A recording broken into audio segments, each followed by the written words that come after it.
You know, we walk through our cities every single day, right?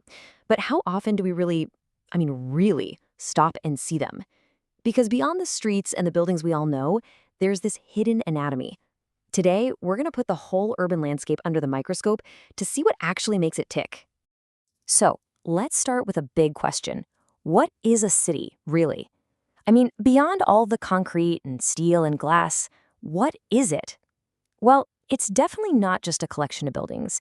It's so much more.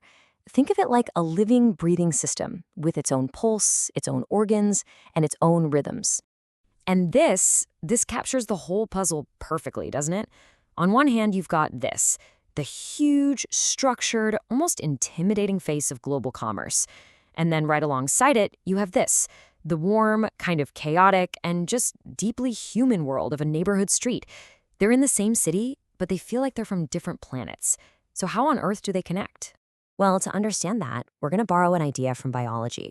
We're going to treat the city not as some static place, but as a living organism. And just like with any organism, the best way to understand it is to, well, dissect it. So that's the plan. We're going to dissect this urban organism by looking at the three core systems that make it function.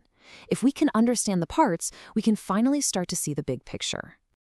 All right, let's start with the engine room.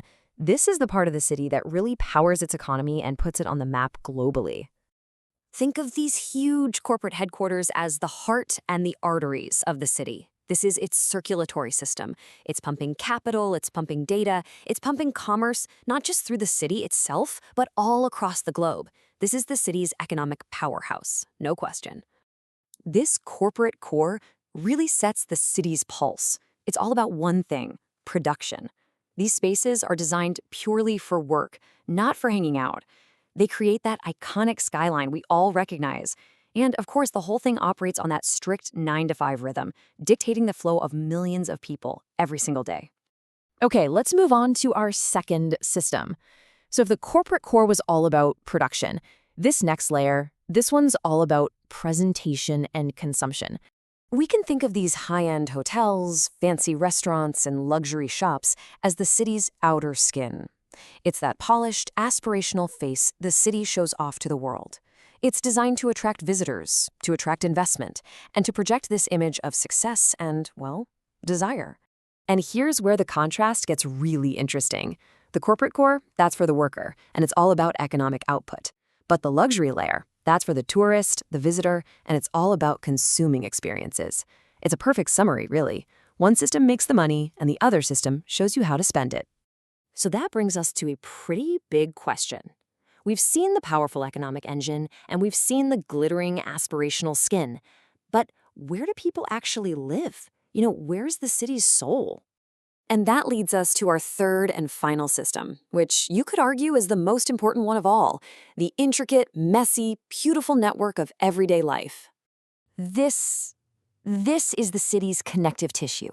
It's the streets, the little cafes, the parks, the corner shops. Sure, it's not as monumental as a skyscraper or as glamorous as a 5-star hotel, but this is the system that holds everything and everyone together. There's actually a fantastic term for these spaces in urban planning. They're called third places. So the idea is that home is your first place and work is your second place. These community hubs, they're your third. They are the absolute anchors of community life. It's where you have those spontaneous interactions, where local culture is born, or real relationships get built. And this is why it's so incredibly vital. This social fabric is where a city's real culture comes from. It builds a sense of belonging and identity that you just can't get from an office tower. It operates on a human scale, and it's what creates that feeling of a place you can truly call home.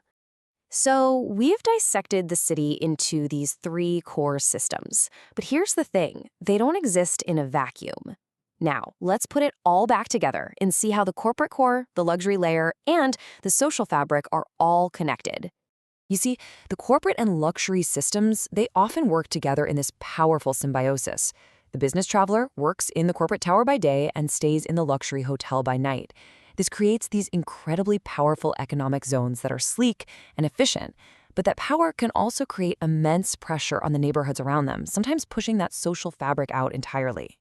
And this really gets to the fundamental truth of a modern city. A healthy, vibrant urban organism isn't a city where the corporate or the luxury layers just dominate everything.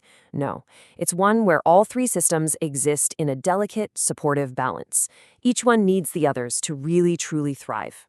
So the next time you're walking through your city, look for these three systems. Try to see the engine, see the skin, and see the connective tissue. And then ask yourself, are they in balance here? Because the future of our cities really depends on making sure all three of these systems have the space they need to flourish. Thanks for joining me for this explainer.